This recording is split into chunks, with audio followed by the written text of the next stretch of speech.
All right, we're going to get ready and start another segment here. So let's get right to it. What we're going to do is we're going to work underneath the seat. So I've cleaned up the gas tank. I'm going to remove these hoses, and I've ordered new hose. And I'm also going to clean the visual part of the tank. The inside is already clean. I've got a new cap for it also.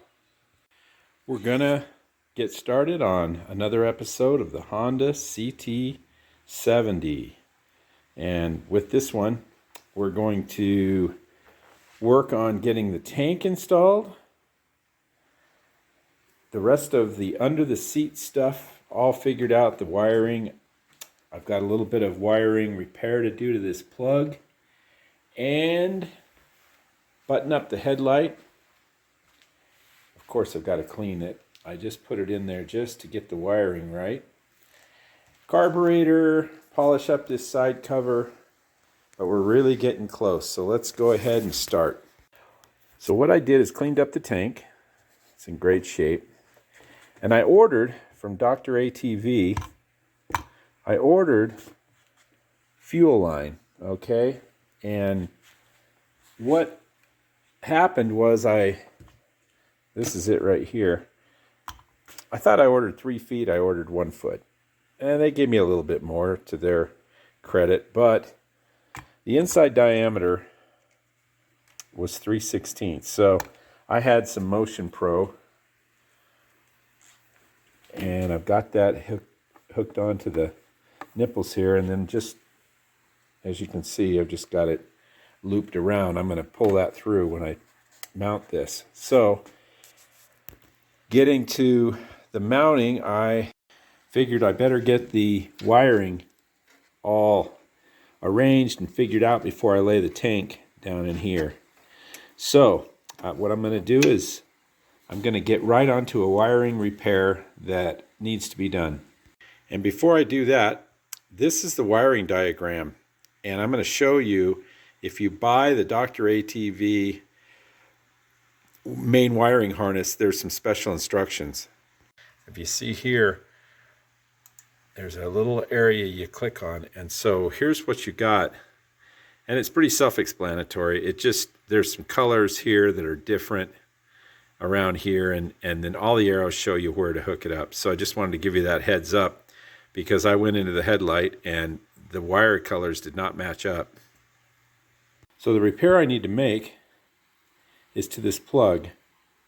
And what you've got here is someone had cut off the black wire.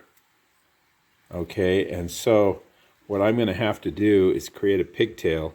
Looks like there was a pigtail on it here, and somehow this connected to the pigtail there. So I'm gonna fix that. I got this pin out of the plug, and I found a black male plug.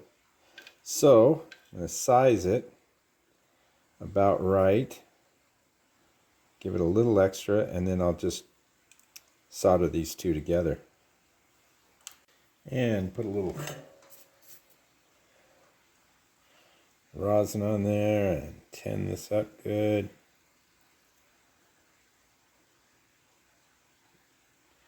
And I've got a little bit of heat shrink on it. Pull the pin.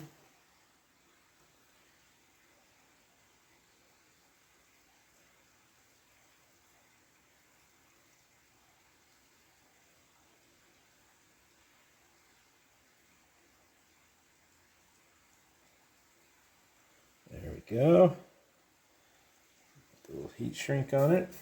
And plug it back in.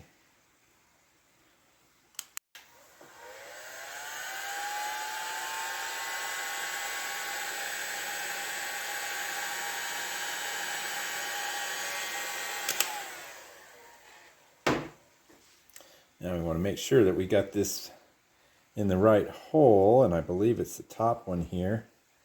I've got the other plug right here. So it's right there. Bottom one.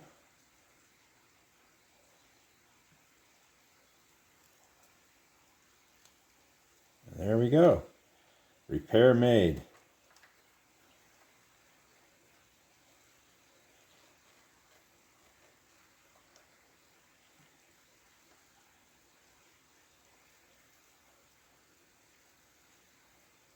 I do want to put some dielectric grease on here. A little in here. On the 3 plugs. Just a little. A little goes a long way, but it sure helps keep it from rusting. There we go. It's a little difficult to put on because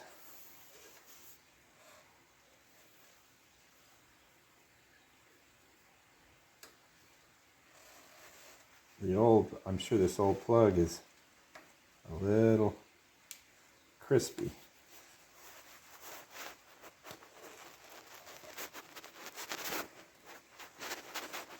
Yeah, I'm going to have to align these pins.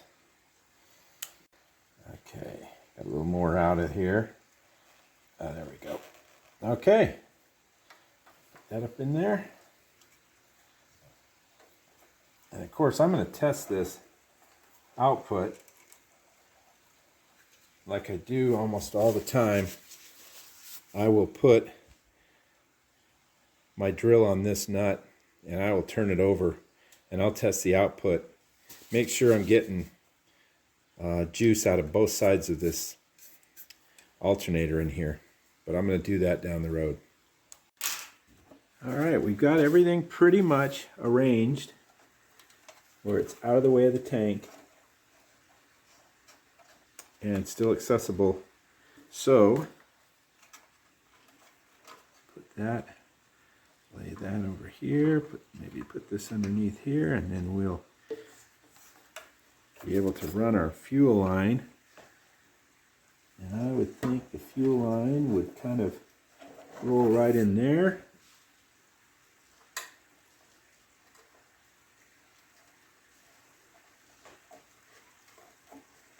Catch it. There we go.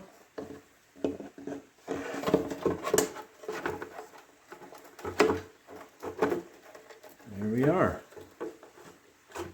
Now just make sure. Oh, we're sitting in there good. Okay.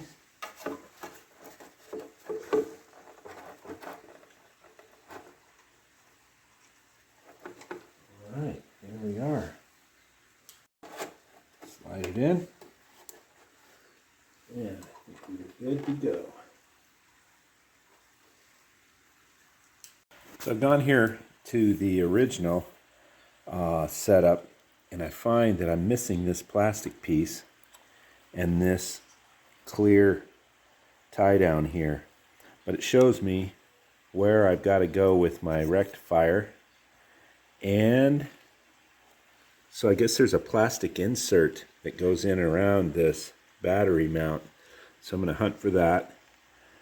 And knowing that, I'm going to probably pull this so I can really see how the wiring is routed down here. So what I've figured out here is that these came with 2 different battery boxes, and I'll show you what I mean. You can see this one is narrow and the plastic liner just fits right in, and there's quite a bit of room for the rectifier. And you can see this one's much wider, and the rectifier almost hits this back frame member here. So what I found out is that there are large rubber grommets that go on either side that pinch this in, so the plastic battery holder fits in there nicely. And then on the bottom and on the 2 sides, there are these small rubber pieces. Now I've cleaned these up and they're ready to go in after a little bit of go-go juice. So what I'm missing are the 2 larger rubber pieces. And while I was looking for parts for an order, you know, I always try to look ahead and see. So I tested this with a 12-volt battery. Well, don't do that. especially if you're in Shingletown, because this is probably something they do all the time. They take a 6-volt battery and test it with a 12-volt battery, and lo and behold, it just pops the filament. So I'm buying a new bulb anyway. And just don't get after me there, Joe in Shingletown. Don't. And One-Eyed Jerry, you might put your other eye out if you do this. What I did, 12 volts to a 6-volt bulb there. So anyway, I've got quite an order that's going to include the battery rubbers, which I still haven't found, the plastic liner, a plastic, kind of a clear plastic tie that goes here, and one on the handlebars, another little grommet that they do carry at Dr. ATV, a battery for the real nice 71. Its battery's gone. It's just toast. And a rear tail light bulb. So, I still haven't finished. And after a lot of frustration, I got these in. This old rubber just doesn't want to work as well as probably new stuff. So I only need one of the smaller ones and two of the bigger ones. All right, I've painted the air box, so I'm waiting for it to dry. So I'm going to start cleaning up the exhaust. As you can see, there's quite a bit of rust. So we'll just see what we can do with it. First, I'm going to clean it with the Purple Power, and then I'm going to do a little careful bead blasting. Now I know this jumps around a bit, but it's just the way that it goes together. So what I painted the airbox with was this right here. And I did it because this dries fairly quickly. Where these semi-glosses that I've come to for the Honda stuff, these semi-glosses take at least a day and a half to really cure before you can put your hands on them. And then that's some self-etching primer. Here's the silver wheel paint for the wheels. And this is also silver wheel paint with a clear, which kind of mimics that. And then I've got the PJ1s. So that's the kind of the assortment of at least what I use for the Honda colors. And I'm sure there's more. And there's the airbox. Got that one, and this side cover here. And this black, it's actually going to settle down and be a little flatter once it dries out. But I, had really good luck with this. So this will dry, and I'm going to give it overnight. So back to the exhaust. And I like what the bead blaster does to the insides. Now, I didn't hit the chrome. I'm going to try to polish that out by hand. Although, I wouldn't be afraid to give it a light blast, but I just don't think that's good. So, but to clean up that ugly stuff on the inside, it really works well. I hit this area right around the mounting, and I just don't like the way it pretty much takes the chrome off. So I did do where the insulator goes around. There's a lot of rust built up there, and I'm going to do the rest of this by hand. And I took a wire wheel to the bracket, and that cleaned up nice. And I also tried a little wire wheeling in that groove there to get some of that rust. And then I did the back here, or the bottom. So I'm going to just have to do a little by little. And I did around here, just real light, and it did clean it up a lot. Whether it rusts back, who knows. These are available. All right, so showing you what I'm doing here. It's just different processes. Different areas are going to take different, different solutions here. But, we've got a yellowing here, which is from heat. And I'm using the chrome polish. And it'll do a lot for areas that aren't too yellowed. can almost see it shining up.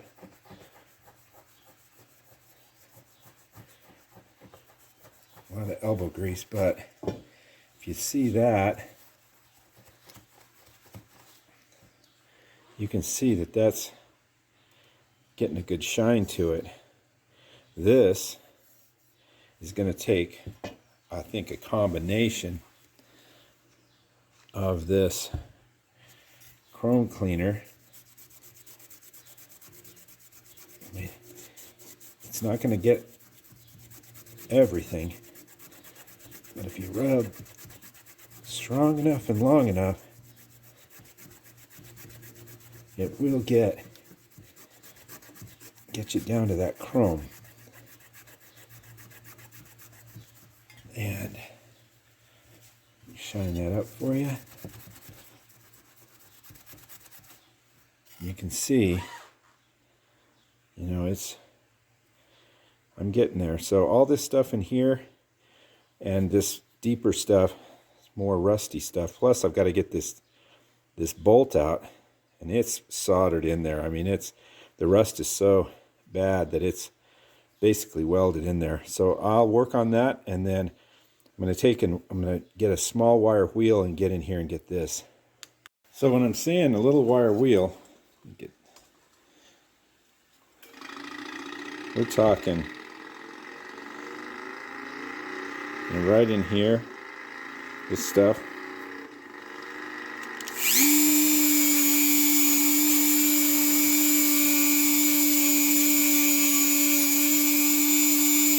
And if it takes it down, scratches it a little, you know, it's better than what it was before. You can see, you know, it's got it clean. So right in here, I'll just do it with the cloth and get in here.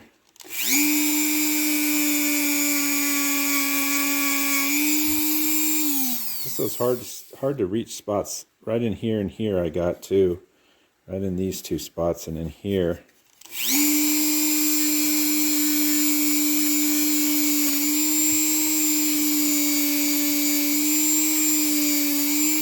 You know, there's not much you can do with that, but it's getting there. This is pretty good. I say I got this area as good as I could with the you know, doing it by hand with chrome polish. And I just need to be real careful. Get in there. Try to get it at least shiny. But if you take your time,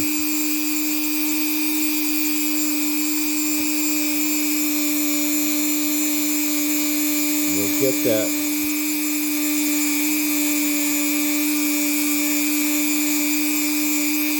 rust off of there.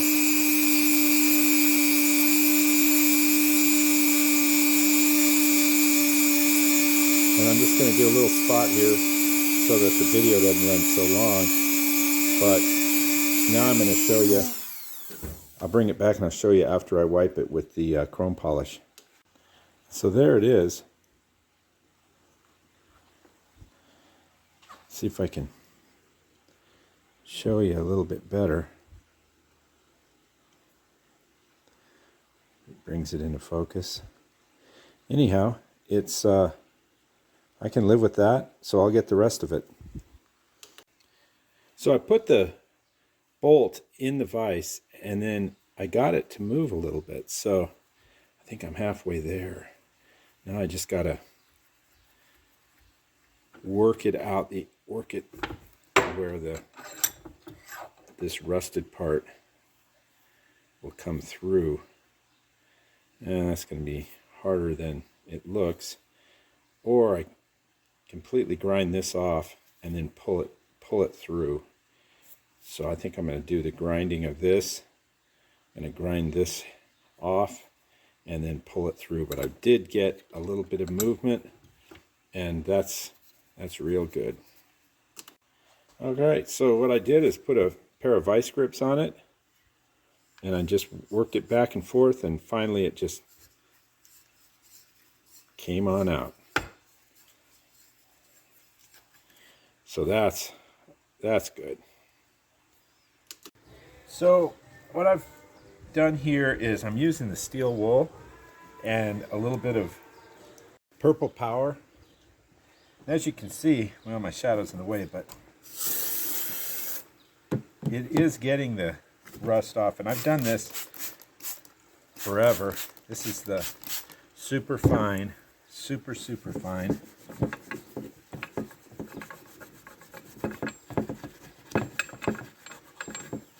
And it, you know, there's always a trade-off. It'll get the rust off. But in certain lights you're going to see, like right here,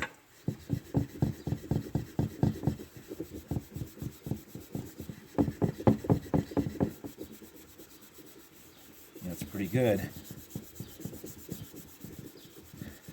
So I'll get this whole exhaust pipe spiffied up, as they say in Shingletown. All spiffy, you know, for the hoedown in Shingletown. But I think you can see the rust here.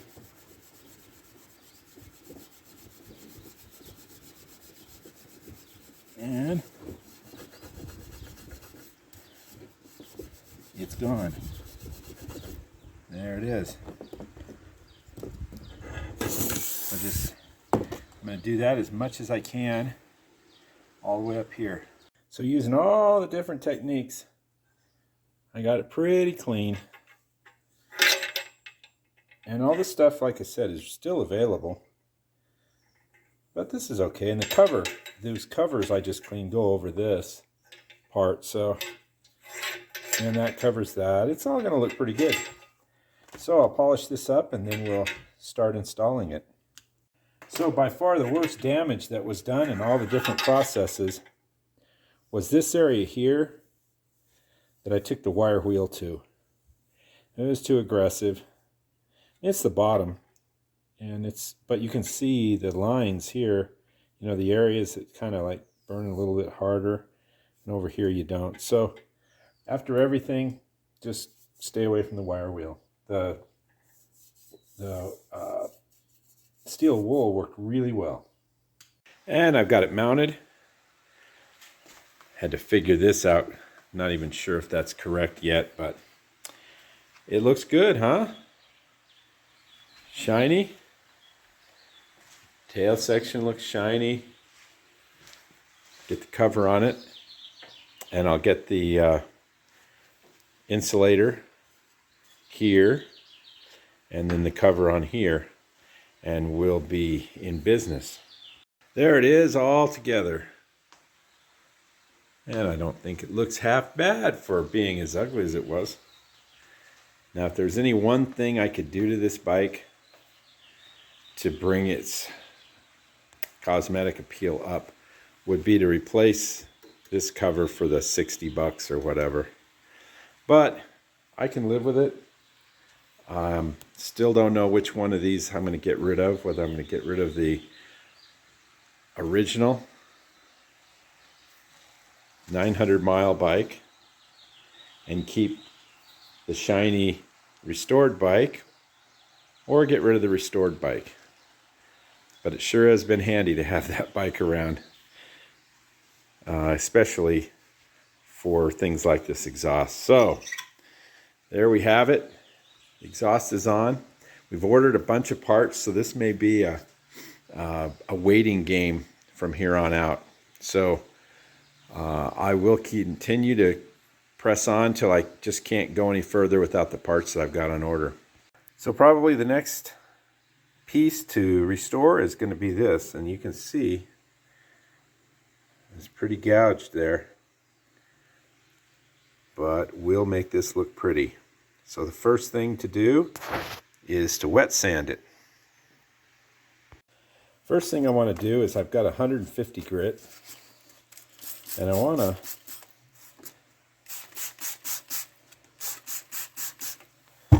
to start working on this this piece here. And I'm sure I can get it to look a lot better.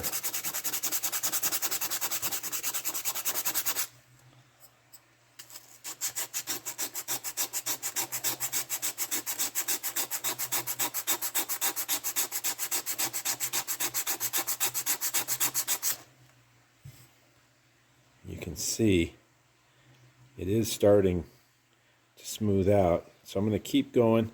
May not be able to get all these scratches out, but I get most of them. Then I'll work up these scratches here also. Then I'll work up to just the regular sanding. All right, I got most of that out. I don't want to go any deeper because I'm going to run out of material. I don't want it to look funky. This will polish up, and it's down below. You're really not going to see it. So I've got some 500, and I'm going to go over all the areas that kind of have some corrosion in there, and knock all that down as much as I can, and then step up to the next size sandpaper. And I think you can see the difference between the sanded part, the lower part, and the top. And I'm going to show you clips as I go real quickly of each step up in sandpaper and how it actually almost gets it polished. There's the end at 500, and that's after 800, and that's 1200. And I'm going to stop there. You could stop at 8, and sometimes you always sand in one direction. But if you do 8 and then a light polish to where you still see some of the lines, that almost looks more factory than a polished look. But I went to 1200 here, and so now we'll put it on the polishing wheel. And there it is after the polisher. And now I hit it with lacquer thinner to get all the crud off, and then I do another polish on it. So here's the lacquer thinner. You can see all that. I guess it's the rouge and also metal polished off of it. Get it as clean as you can. And mothers.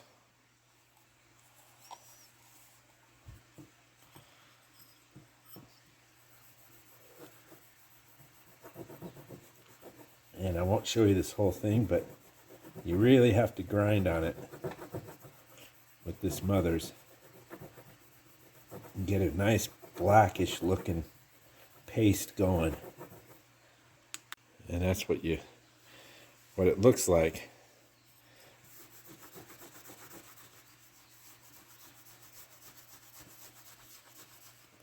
But you can see the difference between just the polishing and then going over it with the mothers. We're getting there. And that's it.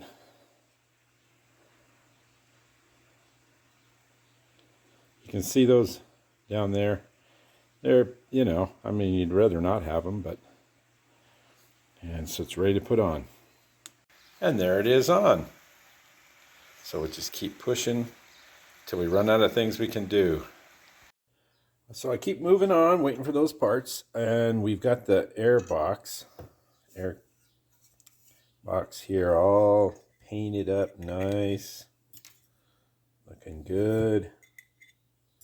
Looking good. So we're going to have to mount these rubbers. I've got a new bolt coming and a new acorn nut, and just because there's a little rust in there, and that just kind of looks bad, especially right up in your face. So it wasn't much, and a new chrome nut. This is the old piece here, new Honda piece here. Much nicer, huh? So I'll build this. All right, it's built. Got the rubbers on there. Got the carburetor inlet pipe. I think this is going to be easier to just put it in and then bolt it down. All right, I had it all together.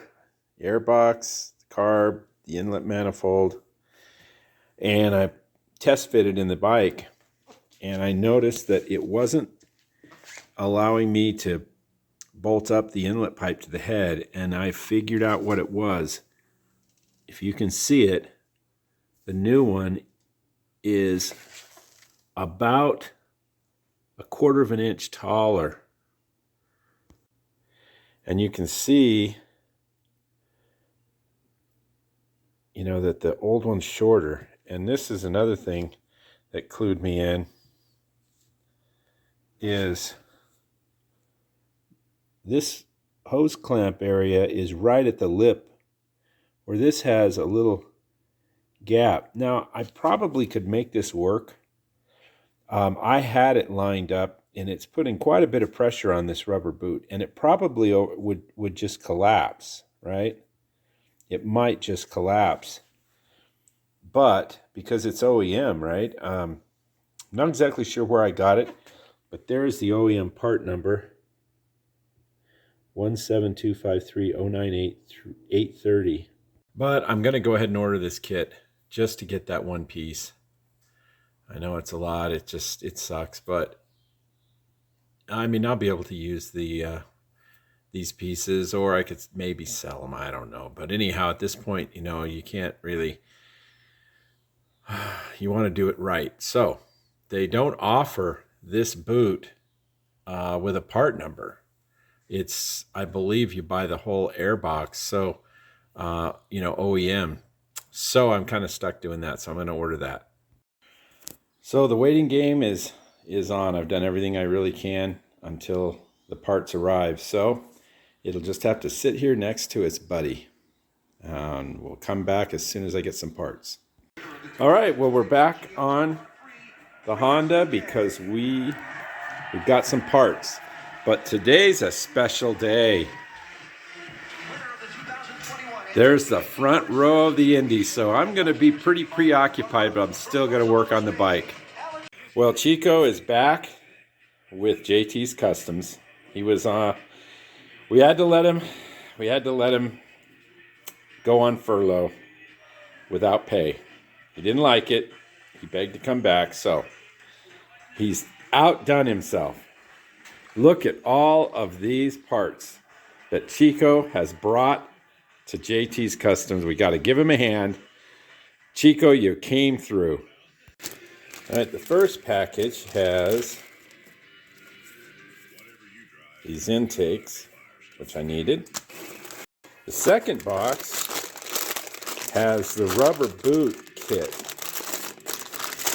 and that's important also.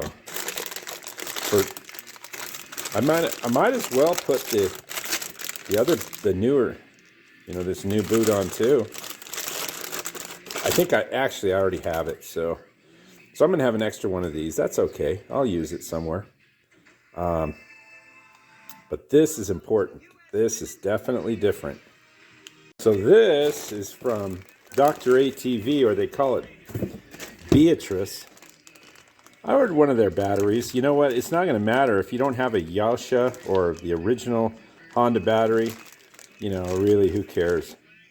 So there's a battery, and this is actually going to go in another bike. It's going to go in that really nice 900-mile CT70. And this is various stuff, but one of the things is I got 3 or 4 feet of, this is Honda fuel hose, OEM. And then I got this one Honda hose that's got the markings on it for your reserve. And a plastic battery liner box. I got 2 of those just because. What is this stuff? Oh, this is part of the wiring harness, a bunch of fuel filters, and the clear plastic ties. These are important because on the handlebar they're really going to look nice. An acorn bolt for the air cleaner. That goes with the battery. Here's a Honda insulator for the carb. And I got a bunch of little clips for the fuel line. This is another rubber piece for the air battery box. There's another. That might be the head too. Okay, so there's all that. What I do is I like to keep, it just gets so confusing if you don't keep everything that you get in one shipment together. If you just pull it out and throw it all together, then sometimes you don't know what particular things are for. And I'll show you down here. Now this is the CT70 box. It's got some parts in it, not really anything other than original parts. And here is another CT70 box. And so if I ever really need to know what's in this box, I can go to the order sheet or the invoice. This is ATC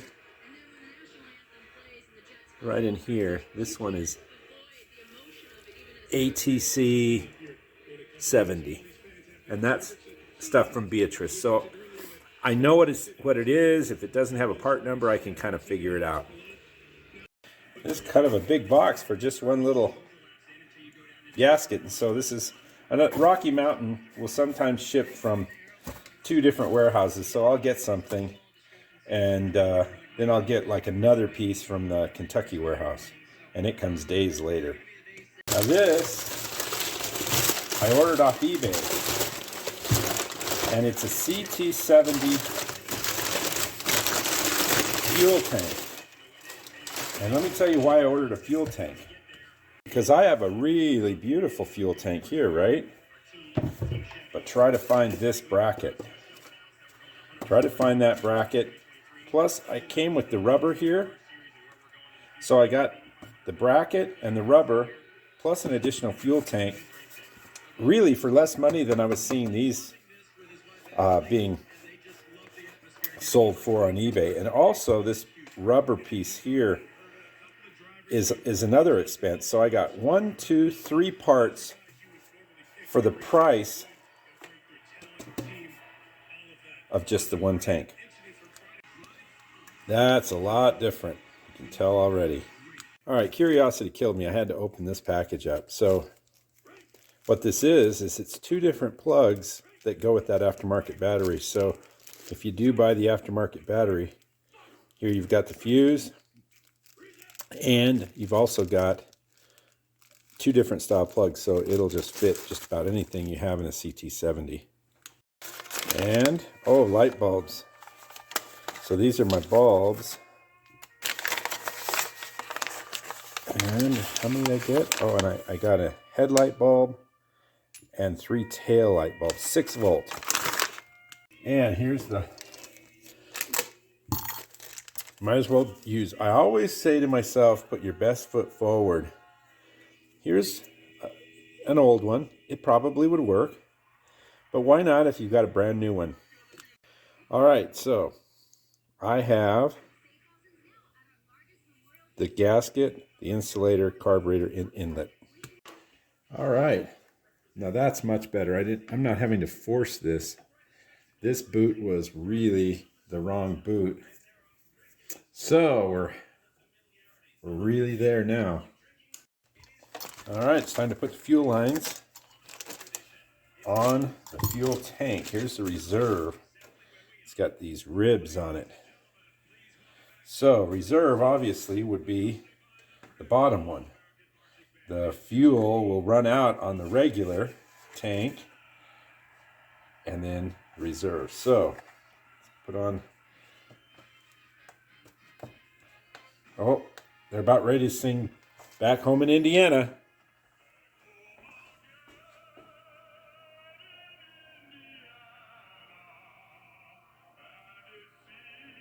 This is Chico's favorite part of the race. He's sleeping through it though. He worked hard getting these parts. All right, back to the fuel tank. Sorry about that. I know I hate that. I'm going to do my impression of YouTubers that don't get to it here pretty soon. Okay. That is on there. And there it is on. And the rubber. All right, the tank is in. And I routed these out. So all we've got coming out of here is the spark plug lead. This going to the coil, or not the coil, but the exciter or alternator. So we'll mount the carburetor now permanently, hopefully, and connect up the fuel lines. So this is where it's really, really handy to have this factory stock bike, so I can see where the fuel line, how it's routed, and get it just right. I got everything out here ready to put the air cleaner together. There it is, all installed. So we're going to move on. Now the headlight. The ring's in good shape. I ordered some parts, but first what I'm going to do is I'm going to clean this up and I'm going to wash the inside. So I rinsed it out, and what I'm doing is I'm just wiping it on the inside real lightly to get it as clean as I can. I mean, there's not much you can do, but that probably will clean it up fairly nice. And after the heat gun, drying it out inside so it doesn't spot, looks pretty darn good. A little polishing. Trim ring's in pretty good shape anyway. There's a couple of scratches, but all shined up. It's going to look really, really nice. Here's the headlight parts, which is really limited. Just the little nut there, the spring, and the screw. All right, that's put back together. Looking good. Put the new bulb in.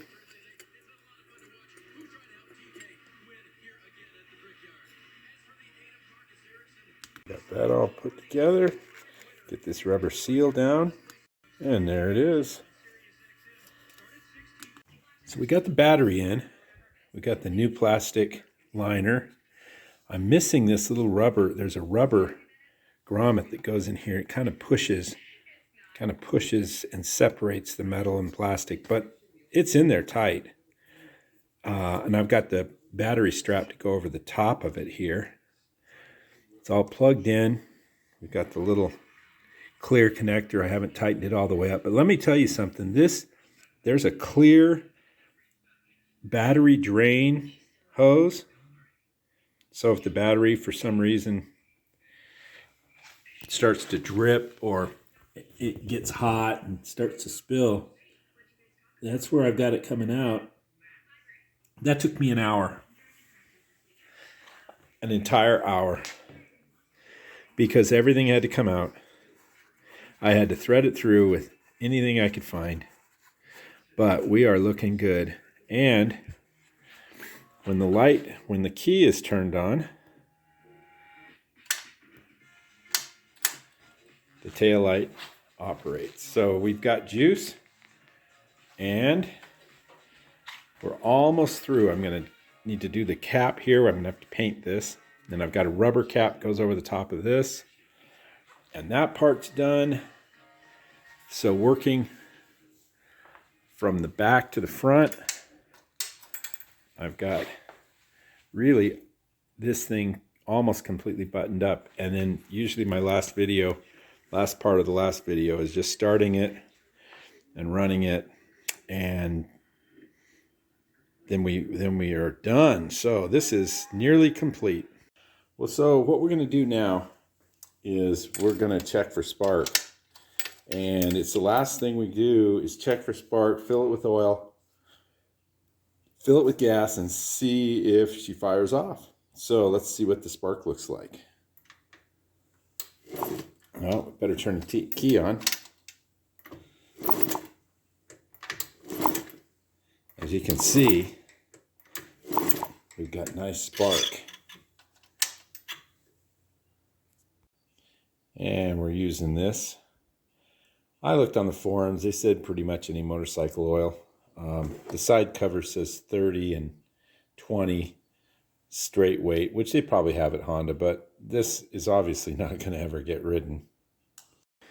Well, we had some problems after putting it all together, and we had everything,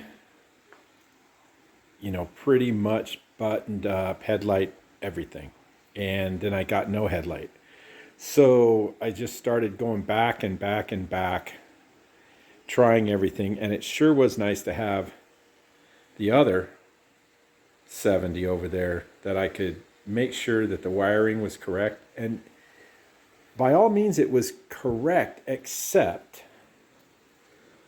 after everything and probably half a day or a day's work, basically the green wire and the light green wire need to be swapped so that the yellow wire on the other part of the plug on the new wiring harness is mating up with this dark green wire, not this wire here. So I'm going to switch these over and then put it all back together again. And yeah, well, so we'll do that. So my conclusion is that somebody somewhere along its life replaced the stator. And maybe, because this is the one that I see in my video that I took out, and it has the small wire that goes over to a neutral switch, and that's not right. The wiring should be a black, a green, and a yellow. And I believe the green is a ground that comes back, and it's not the neutral indicator. So, because I don't believe there is a neutral indicator on the bike. So after going down that rabbit hole, I'm going to just button it up. It runs. The headlight's very dim, but lights aren't important. This is a static display for me, but I know that if I were to replace this, then I believe everything would be complete. I mean, it's everything's there. Brand new wiring harness, brand new battery, brand new bulbs, everything. So this would be the answer. And I'm just tired of waiting on parts on this. It's not all that important. It's going to run. It's going to shift. It's, you know, it's just not a rider. It's too pretty for me to ride, so it's not that important that I have this. Although, you know, I probably will get it and do it later. Now, something about CHP is they make a bottom float bowl for this, and it worked out well. I could not get this to seal. It was draining out a drip, drip, drip. So I replaced this, and everything is running perfectly. All right, it's all back together. Really, there's only one last thing, and I'm just not going to show that to you because it's time to end this video. I'm going to take it outside, do a really good walk around, but it is done, ready to go. The last thing I'm going to do is this. I'm going to refinish this, and this goes around the gas tank, and then I've got a plastic cover that goes over it, and that's coming. But I'm not going to hold up the video for it, so here it is in all its glory. I'm going to take it outside in the sun, and we'll take a good look at it. So there she is. Looking good. All complete. Ready to go. Now we have some sad news. One-Eyed Jerry in Shingletown passed away like a week ago or 2 weeks ago, and our thoughts are with him and his family. So no more One-Eyed Jerry, but that doesn't leave Shingletown off the hook as long as Joe lives there. Everything came out really nice. I've got the stickers that go on these tires on the trail wings. The stickers that the brand new stickers, I pulled them off so that I could do a ride around and then put them back on. Everything's beautiful. All repaired or renewed. Just an awesome little bike for the collection. I'm very happy. And I'm going to probably get rid of the other one. In fact, I know I am. It's going to be gone soon. But this one will stay around for a while with all the three-wheelers that I've been getting into lately. And will look really good next to them. Look at the bars, speedometer, and this light's not the best.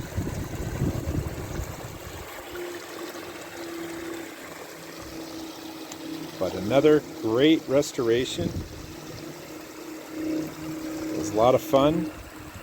I learned a lot, and now I'm doing pretty well on the little Honda motors.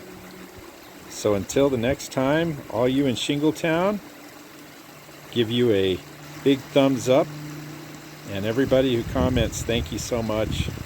It's fun to try and work with people. And if I can answer questions, I will. So until the next video, we'll see you then.